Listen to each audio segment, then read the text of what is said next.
Students, once again in front of you, myself Ajay Singh. This video is related to quadrilateral of class 8. So some more important questions we have to discuss here. So you have to listen carefully each and everything that we have to discuss here. Clear? So don't waste time. Let's start. Dear students, listen. Question number 9. What is the question? It is given that the point of intersection of the diagonals of a quadrilateral divides one diagonal in the ratio 1:2. Sorry, क्या दिया है? Of a quadrilateral divides one diagonal in the ratio 1:2. Is it parallelogram? तो ध्यान से देखो बेटा, answer इसका क्या लिखोगे? No, it is not. It is not parallelogram. क्यों? अब पूछा है why? Because in parallelogram diagonal bisect each other. Bisect each other. Bisect का मतलब जानते हैं? Bisect each other. अब bisect का मतलब आप समझ लीजिए तो आपको समझ में आएगा. सपोज करो ये पैरेललोग्राम है, ये डायगोनल AC है सपोज करो, और ये डायगोनल BD है. यह जहां पर इंटरसेक्ट कर रहा है ना बेटा, इसमें ये AO इक्वल टू OC होता है और OB इक्वल टू OD होता है. क्लियर? पैरेललोग्राम की ये कंडीशन होती है कि उसमें डायगोनल बाइसेक्ट करते हैं, ये दो पार्ट आपस में इक्वल होते हैं.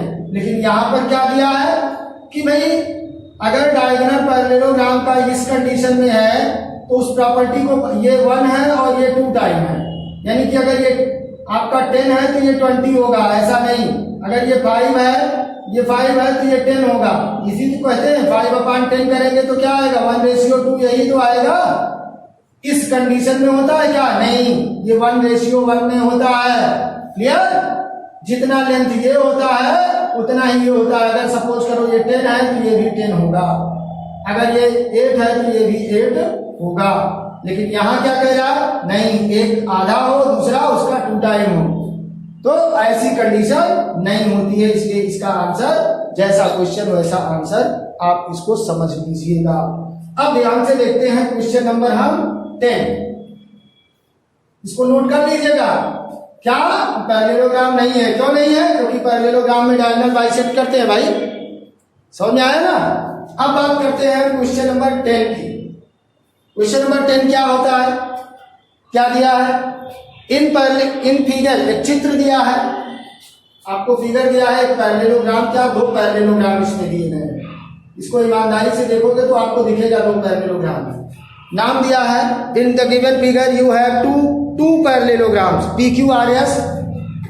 एक दिया है आपको PQRS और एक दिया है PTUV.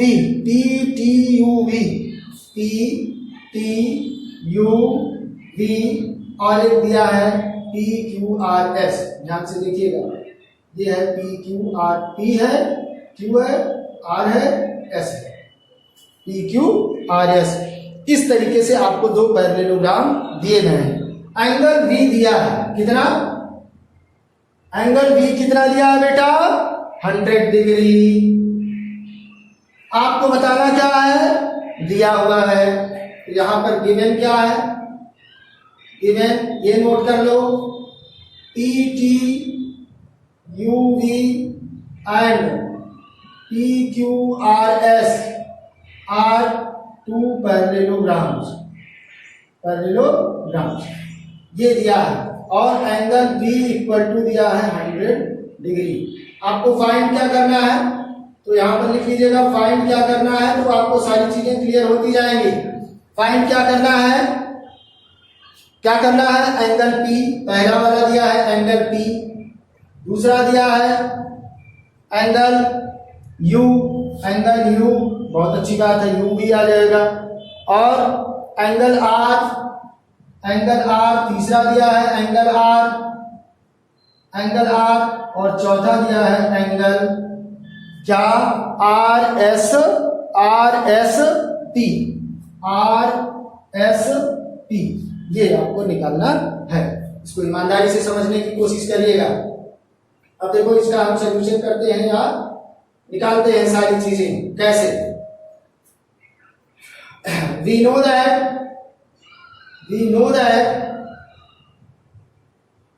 in parallelogram opposite angles equal. Opposite angle क्या होते हैं? इक्वल होते हैं। अच्छी बात है, इक्वल होते हैं, ठीक है ना। तो एंगल T इक्वल टू क्या हो जाएगा? एंगल V हो जाएगा। एंगल T कितना हो जाएगा? जितना V है। V कितना है? 100। बहुत आसानी से हो गया ना। अब आपको देखो बेटा, angle V plus angle U equal to होगा 180 डिग्री। क्यों?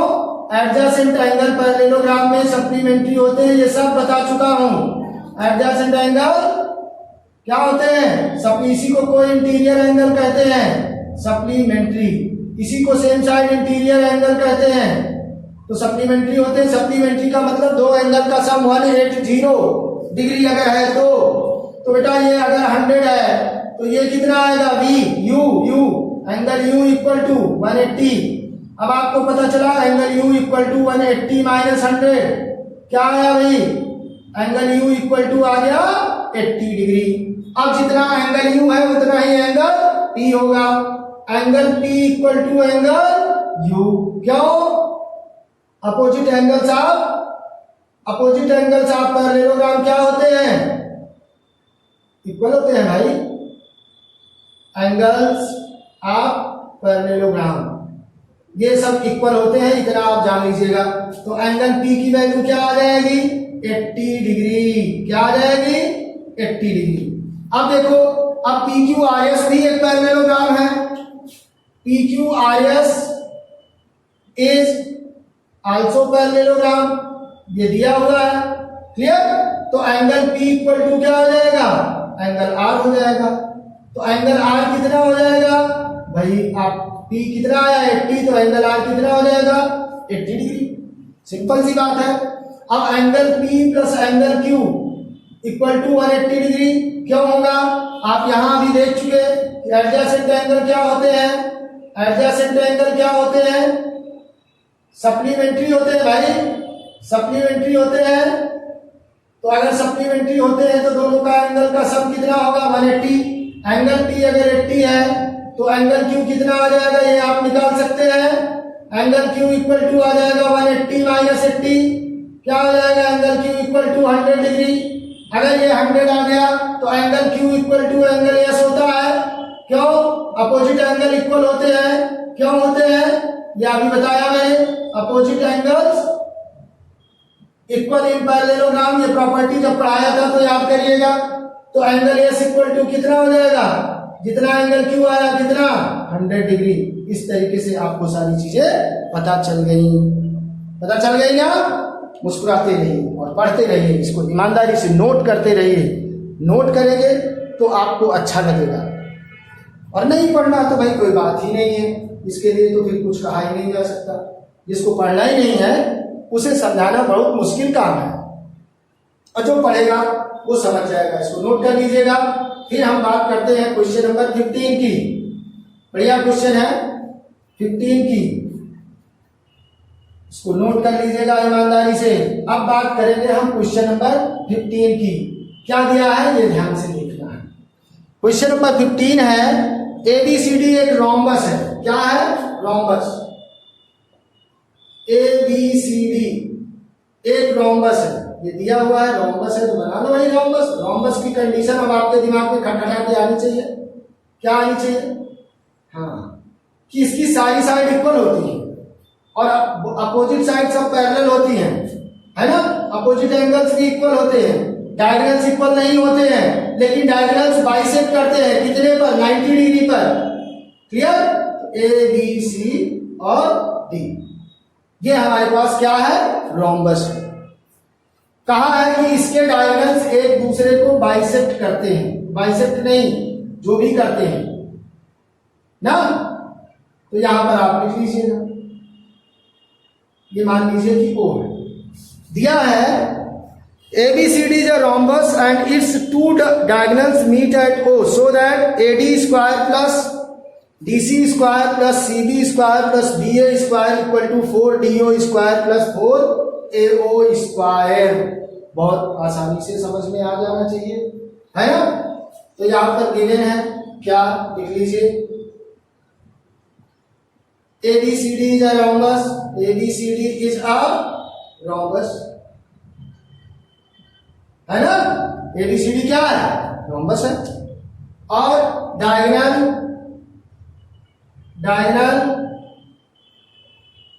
AC एंड BD, अब जानते हो क्या करते हैं, इंटरसेक्ट कर रहे हैं, कहां पर, एट O पर। टू प्रूव क्या करना है भाई, अब आप इसको समझिएगा, आपको समझ में आ जाना चाहिए। टू प्रूव क्या करना है, टू प्रूव क्या करना है, ध्यान से देखो, AD square plus DC square plus BC यानी CB square plus AD square या BA square equal to 4DO square, 4DO square plus 4AO square, ऐसा इसमें कहा है, आपको प्रूव करना है। चलिए हम प्रूव करते हैं, थोड़ा सा इसको जान लीजिएगा तो अब आपको समझ में आ जाएगा। यहां पर according to the property of rhombus, diagonals of rhombus bisect each other at right angle या 90 degree, clear। then here 4 right triangles form, 4 right triangle बनेंगे। देखो ये 90 डिग्री का होगा तो ये एक ट्रायंगल बनेगा, ये 90 डिग्री का होगा ये एक राइट एंगल ट्रायंगल बनेगा, ये 90 डिग्री का होगा ये भी एक राइट एंगल ट्रायंगल बनेगा, ये 90 डिग्री का होगा ये भी एक राइट एंगल ट्रायंगल बनेगा, 4 राइट ट्रायंगल बनेंगे। अब बात करते हैं हम इन ट्रायंगल AOD, आपको पता है अगर ये राइट एंगल ट्रायंगल है तो हाइपोटेनस का स्क्वायर इक्वल टू होता है क्या, बाकी दो साइड के स्क्वायर का सम के इक्वल होता है। क्या हो जाएगा, AD square plus AO square plus AD square equal to AO square plus DO square हो जाएगा। क्यों हो जाएगा, ये आप जानते होंगे बाई पाइथागोरस थ्योरम, हो जाएगा, बढ़िया है। इसको इक्वेशन फर्स्ट बना लेना। अब इसी तरीके से दूसरा ट्रायंगल ले लीजिए, इन ट्रायंगल DOC, तो DC स्क्वायर इक्वल टू क्या हो जाएगा, DO square plus OC square, ये आपका क्या हो जाएगा, सेम वही रीजन जो ऊपर है, और ये इक्वेशन सेकेंड हो गया। इन ट्रायंगल BOC अगर हम बात करें तो बेटा BC स्क्वायर, समझते जाइएगा, BC स्क्वायर इक्वल टू हो जाएगा DO square plus OC square, है ना, हो जाएगा, यही सेम रीजन, और ये इक्वेशन हो गया हमारा थर्ड। अब इन ट्रायंगल AOB, तो BA स्क्वायर इक्वल टू हो जाएगा AO square plus OB square, ये भी सेम अबव रीजन, और ये इक्वेशन 4 हो गया। 4 इक्वेशन बन गए। इन चारों इक्वेशन को अगर हम ऐड कर दें, adding equation first, second, third and fourth, चारों इक्वेशन को ऐड कर दें तो क्या होगा, देखो LHS LHS से ऐड होगा, RHS RHS से ऐड होगा, तो AD square plus BC square plus BC square plus BA square equal क्या आ जाएगा, AO स्क्वायर। अब देखो AO कहीं है, हाँ है, प्लस AO स्क्वायर, दोनों को साथ कर लो। अब BO स्क्वायर, अब इसके बाद आप ऐड कर लो BO square plus BO square plus DO square plus DO square plus OC square plus OC square. इस तरीके से हो जाएंगे, चार चीजें आपकी सब अपने आप बनाती चली गई माहौल। आप ध्यान से देखेंगे तो सब माहौल बनता चला जाएगा। अब यहां से देखो AD square plus BC square plus BC square plus BA square equal to AO क्या हो गया 2AO स्क्वायर प्लस BO क्या हो गया 2BO स्क्वायर प्लस DO क्या हो गया 2DO square plus 2OC square. ऐसा हो गया, ऐसा हो ही जाएगा। अब आप जानते हो कि डायगोनल इसके क्या करते हैं, बाइसेक्ट करते हैं। तो यहां पर ध्यान से देखना, AD square plus BC square plus BC square plus BA square equal to AO और OC दोनों आपस में इक्वल है, तो यहां पर लिखिए 2AO square plus 2OC square को एक साथ कर दो और 2BO square plus 2DO square को एक साथ कर दो। अब जानते हो ना बेटा, AO और OC आपस में इक्वल हैं क्योंकि ये बाइसेक्ट करते हैं। DO और BO आपस में इक्वल हैं, तो जहां जहां OC है वहां AO लिख दो और जहां जहां BO है वहां DO लिख दो। तो क्या लिख सकते हो, जैसा क्वेश्चन उसी के अकॉर्डिंग काम करना है। यहां लिख सकते हो AD square plus BC square plus BC square plus BA square equal to 2AO square plus OC की जगह क्या लिख सकते हैं, OA और OC दोनों आपस में इक्वल है तो हम उसको AO लिख सकते हैं, प्लस BO और OD इक्वल है तो इसको हम 2B क्या लिख सकते हैं DO square plus 2DO square लिख सकते हैं ना। अब आप ध्यान से देखो और अच्छे से ध्यान से देख लो, तो AD square plus BC square plus BC square plus BA square equal to 2AO क्या हो गया 4AO square plus 2DO 4DO square. ऐसा हो गया कि नहीं हो गया, जो जरूरत थी वो आ गया कि नहीं आ गया, आ गया। तो ईमानदारी से इसको समझते चलिएगा, माहौल बनता चला जाएगा। अगर हम समझते जाएंगे तो सब कुछ आसान है, कोई ऐसी चीज इसमें नहीं है जो आपको बहुत हार्ड लगेगी। रही बात इसके कुछ एग्जाम्पल्स अच्छे हैं, उनको हम बाद में किसी वीडियो में सॉल्व करा देंगे। वो एग्जाम्पल्स आप वैसे फिर हम जब उसको सॉल्व कराएंगे तो आप कहेंगे कि चीटिंग मार लेते हैं सर। नहीं, चीटिंग वोटिंग मारने की जरूरत नहीं है, लेकिन हम आपको क्वेश्चन करा देंगे जब ऑनलाइन क्लास लेंगे, उसमें आपको वो समझा देंगे जो एग्जाम्पल्स आप पूछेंगे। क्लियर, बस इतना जानिएगा कि इसके एग्जाम्पल्स अच्छे हैं, उसको आप ऑनलाइन क्लास में समझ लीजिएगा। क्लियर। अब कंडीशन क्या आई बेटा, क्वेश्चन तो और भी कराने हैं, बस 2 ही 3 क्वेश्चन और बचे थे। एक क्वेश्चन और करना था बेटा, प्रूव दैट द, भूल गया मैं तो इसको, prove that the diagonal of a square divide it into 4 congruent triangle. ये क्वेश्चन और करना था, ये करना था। और इसको मैं सोच रहा हूं कि अगले वीडियो में आपको करा दूं तो ज्यादा अच्छा रहेगा। क्यों, ये भी 20 मिनट का वीडियो ऑलरेडी बन चुका है। क्लियर। आप कोशिश करिएगा इसको समझने की, समझ में आ जाए तो अच्छी बात है।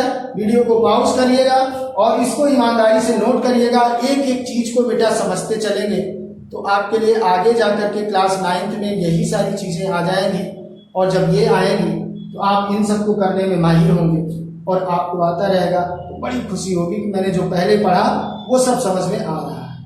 तो हो आपको ये सब समझ में आ रहा होगा। ईमानदारी से इसको नोट करिएगा। तब तक के लिए थैंक यू। कमेंट करिएगा, शेयर जरूर करिए अपने फ्रेंड को, सब्सक्राइब नहीं किया तो सब्सक्राइब करिएगा। Thank you.